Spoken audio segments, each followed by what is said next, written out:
So are you saying LeBron is better than Michael Jordan? I would pick LeBron James. The beef between Michael Jordan and Isiah Thomas is one of the longest and most bitter feuds in NBA history.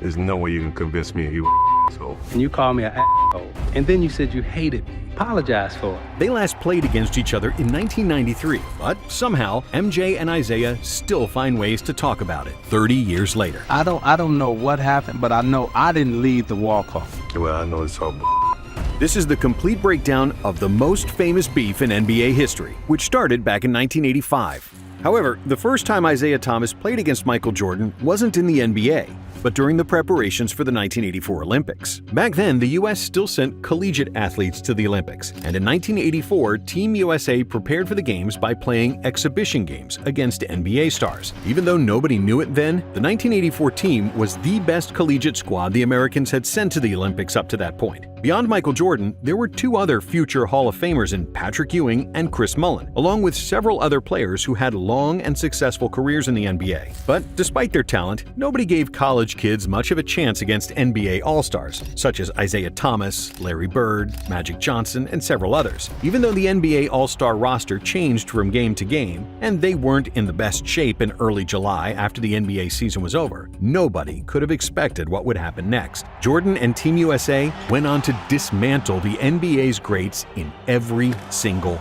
game, finishing the exhibition with a perfect 8-0 record. Isiah played in 3 of those games, averaging 13 points per game, while Jordan averaged 17. And this dude was so fast and so quick. He was like, oh.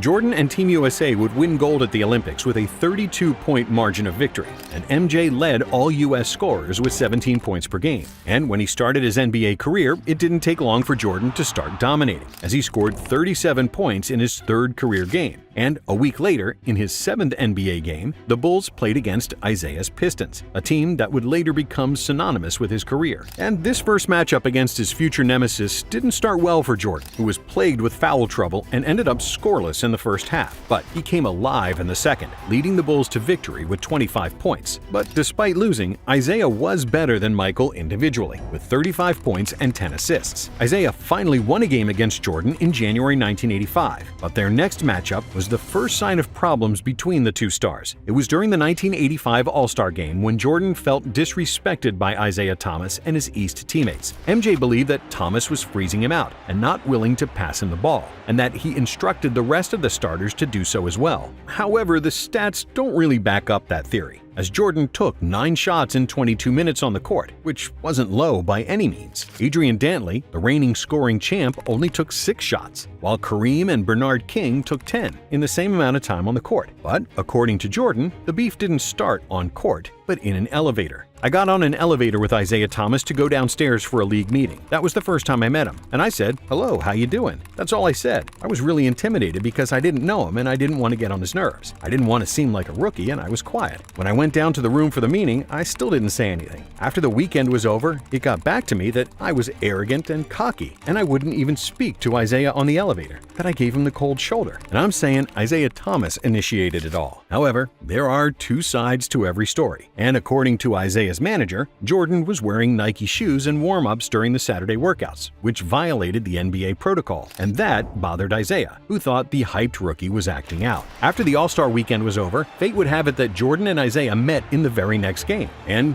Jordan destroyed the Pistons, scoring a then career-high 49 points on 19 for 31 shooting in an overtime win. "It was a grudge game from my standpoint," said Jordan, who always took things personally. The media picked up on the freeze-out story, and after the game, the headlines read, "Jordan gets his revenge, scores 49, and the beef was officially born." In 1987, Jordan established a new career high, again against the Pistons. Jordan poured in an insane 61 points, shooting 22 for 39 from the field in a 125-120 OT victory. However, in the playoffs, MJ had to swallow many bitter pills. In his first 3 playoff appearances, the Bulls won just 1 game, and when Jordan finally won his first playoff series in 1988, he immediately got hot humbled by Isiah and the Pistons, who defeated the Bulls 4-1 in the second round. In the next two seasons, the Bulls made the conference finals, but both times they lost to Detroit, who proved to be an unsolvable riddle for Michael. By implementing the so-called Jordan rules, the Pistons used to beat the crap out of MJ, using hard fouls to slow down the best player in the world. However, when talking about Jordan, Isiah was always complimentary, even calling him the best player he's ever seen.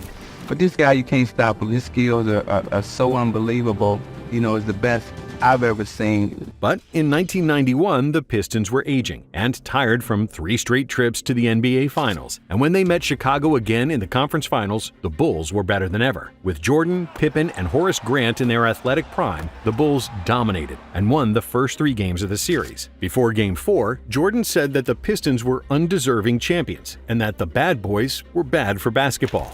And then called us undeserving champions. Now, we done beat the Lakers. We done beat the Celtics. We done beat y'all several times. Ain't nobody had a harder march to the NBA Finals than the Detroit Pistons. We done got cheated. We done got beat up. We have beaten the best of the best to ever play this game. Isiah responded to Jordan's comments with, "People will look back at this team and say we were one of the greatest teams to play basketball. We were great champions. He should be classier than to talk like that." The Pistons were pissed and motivated to make Jordan eat his words. But the Bulls were too good, and they swept the series. However, in the final moments of Game 4, when it was clear that it was all over, the Pistons orchestrated one of the most controversial moments in playoff history. The Pistons walked off the floor before the final whistle, walking past the Bulls bench with their heads down, refusing to shake the Bulls players' hands and congratulate them. I didn't lead the walk-off. There were several people in the center field. I don't know what happened, but I know I didn't lead the walk-off. If I'd have known that it would have caused this much stir, then we would have shook hands. This sparked a ton of controversy and added more fuel to the beef between Jordan and Thomas. Jordan and Chicago would go on to win their first NBA title after they defeated the Lakers in the finals. And soon after that, Jordan received a phone call that would change basketball globally. The person calling him was Rod Thorne, who was part of the U.S. Olympic Selection Committee and was tasked to convince Jordan to play in the 1992 Barcelona Olympics. Rod Thorne calls me and says, "We would love for you to be on the dream team." I says, "Oh, who's all playing?" He says, "Well, the guy you're talking about or you thinking about is not going to be playing." And according to the book Dream Team, author Jack McCallum quotes Jordan saying, "Rod, I don't want to play if Isiah Thomas is on the team." McCallum also released a podcast series with the actual recording of Jordan saying that he decided against Isiah being on the Dream Team. Rod Thorne called me and said, "Rod, I won't play Isiah Thomas on the team." He assured me, he said, "You know what? Chuck that one, Isiah. So Isiah's not going to be a part of the team." In the 2020 documentary The Last Dance, Jordan said that he indeed hated Isiah, but denied that he had anything to do with Thomas's absence from the Dream Team. No matter how much I hated him. Now, it was insinuated that I was asking about him, but I never threw his name in there. But ultimately, MJ accepted the invitation, and on September 21, 1991, it was first announced that NBA stars would participate in the Olympics. The 10 players chosen were Charles Barkley, Larry Bird, Patrick Ewing, Magic Johnson, Michael Jordan, Karl Malone, Chris Mullin, Scottie Pippen, David Robinson, and John Stockton. Isiah not being among them sparked huge media backlash, because Isiah had made the All-Star team each year from the moment he came to the NBA, and was widely considered the second-best point guard ever behind Magic Johnson. To me, the best point guard of all time is Magic Johnson, and right behind him is Isiah Thomas. But while he was still playing, Jordan denied accusations that he had anything to do with Isiah not being selected. If you want to attribute it to me, go ahead, be my guest. But it wasn't me. And while Isiah was certainly a bigger name, from a basketball standpoint in 1991, he wasn't better than Magic nor John Stockton, who led the NBA in assists for 4 years in a row at that point, and was a better shooter than Thomas. While he was certainly disappointed to be left off the greatest team ever, Isiah was still complimentary of Michael. During the 1993 finals, Isiah joined the NBC broadcast, where he kept praising Jordan and his greatness. When you're talking about this Bulls team, you're really only talking about Michael Jordan. His energy level is so much greater than ours, and performing at a level that we frankly just weren't able to reach.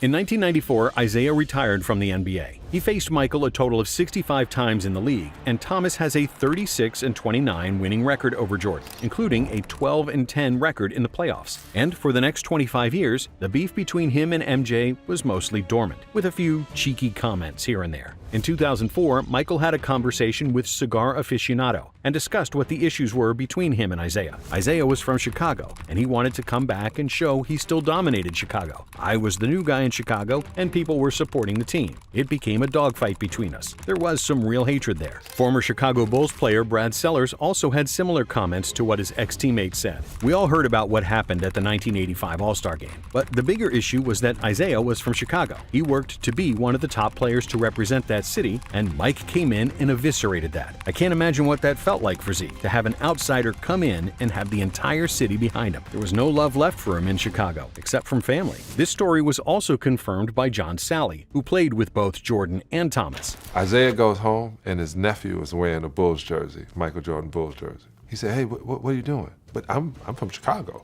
I'm down with the Bull movement. Isiah was mad. In his brain, every time I play against this dude, I'm gonna try to go off so my nephew sees this is the jersey you should wear. In 2009, Larry Bird and Magic Johnson published a book called When the Game Was Ours, in which Magic said Isiah killed his own chances when it came to the Olympics. Nobody on that team wanted to play with him. But Magic later denied those quotes, and Isiah touched on this during an episode of Open Court in 2015. I got no problems with, the greatest player to ever play say he don't want to play with me, or Magic saying he don't. During that same episode, Isiah also boasted how he always used to beat Jordan in the 80s. Yeah, Jordan was a great player in the 80s, but they were finishing third and fourth in the division. Yes. Exactly. So I know all y'all watching want to say, oh, Jordan was he was great in the 90s. Yes. He dominated in the 90s. Yes. But in the 80s, he was out in the first round. However, nothing stirred up this rivalry like the 2020 documentary The Last Dance, which could have been more viewed than the actual NBA basketball in 1998. In the doc, MJ talked about the Pistons' walk-off during the 1991 playoffs. You can show me anything you want. There's no way you can convince me you were so 2 years in a row, we shook their hands when they beat us. There was a certain respect to the game that we paid to them. That's sportsmanship. But The Last Dance wasn't well received by many people involved with the story, most notably teammates Scottie Pippen, Luke Longley, Horace Grant, Bill Cartwright, Craig Hodges, and Ron Harper. Of course, Isiah didn't like it either. Thomas said he knew about the rivalry, but that he didn't know that Jordan hated him so much. I never knew this dude felt the way he felt until The Last Dance. Thomas went on several podcasts where he talked about the topic, asking Jordan to apologize. You got on national television and you called me a and then you said you hated me. You said that on national television. Now, if you didn't mean it, get on national television and apologize for it. Now, if you meant it, let it ride as it is. Isiah also explained how he helped Michael when he first got drafted by the Bulls. When Michael Jordan got to Chicago, I made it real easy for him to walk those streets on the west side of Chicago. My family took care of him.